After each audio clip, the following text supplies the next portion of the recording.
Welcome to Cozy English Corner. Today we are doing a deep dive into workplace environments. Walking into a massive corporate headquarters for a new job can be intimidating, but the layout follows a standard vocabulary. This is very helpful.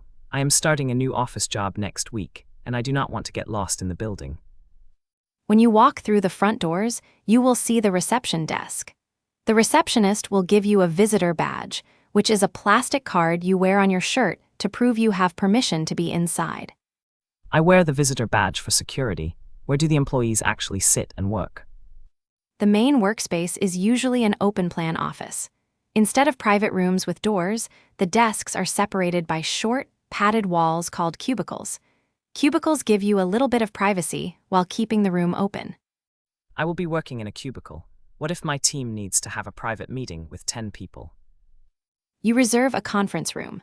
A conference room is a private, glass-walled room with a massive table and a projector for presentations. A conference room for large meetings. Where do I go when I want to eat my lunch? You walk to the break room. The break room has refrigerators, microwaves, and the water cooler. The water cooler is famous for being the place where employees stand around and casually chat about their weekend. The water cooler is for casual socializing. What if my computer mouse breaks? You ask your manager for the key to the supply closet, which is a small room filled with pens, paper, and extra keyboards. Or you call the IT department to bring you a new one.